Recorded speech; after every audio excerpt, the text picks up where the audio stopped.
Vai fazer 8 anos que eu estou no CPFL, que daí foi aonde eu comecei tudo de novo, terminar estudo, estudar, crescer, o meu crescimento, tanto profissional quanto de pessoa, de saber assim, não, eu posso. É igual a Oprah fala, né? Você é o que você acredita, você pode chegar onde você quiser.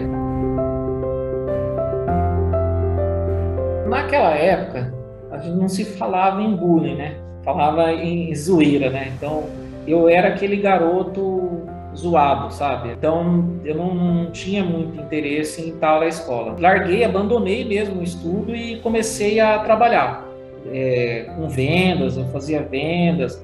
Naquele momento, para mim, jovem, estava feliz, porque conhecendo diversos lugares diferentes, tudo, mas também com a preocupação de que o que eu vou ser, né? Porque daí já não estava estudando, qual era a perspectiva de vida que eu ia ter. E daí foi quando eu entrei no setor elétrico. Foi quando eu falei assim, opa, tem uma luz no fim do túnel. Quando eu entrei na CPFL, você ficava em 3 meses em treinamento para depois você ir para campo para exercer a sua função. E lá teve um momento que uma psicóloga, e ela falava assim, você está entrando na CPFL, período que você ficar aqui, aonde você quer chegar e o que você quer fazer, coloca isso na meta. E daí eu falei que o primeiro ano meu, eu queria dar entrada nos estudos para mim fazer terminar o ensino médio. Em janeiro, inicia mais um ciclo, a faculdade, vou fazer uma faculdade de engenharia elétrica, então,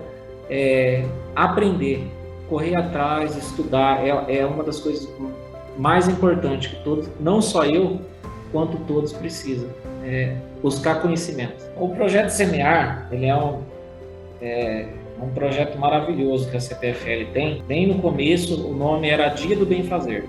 Então, tinha um dia do ano que as equipes que existiam, escolhiam uma ONG e daí nesse dia pintava, limpava, organizava e entregava para essa ONG. Quando veio o projeto Semear, já se transformou num projeto contínuo. Você entrava na ONG, via a necessidade da ONG e ali ficava. E aí que eu vi o quanto era gostoso. Teve aquela virada, né? Porque você precisa saber qual é o seu papel aqui lá na terra, aqui, né? E daí, no Semear, eu vi tudo aquilo que eu precisava, que era o que eu queria, ser útil, ajudar o próximo. Então, assim, eu entrei no projeto Semear como um complemento de algo que eu achei que era necessário para a minha vida, ajudar o próximo.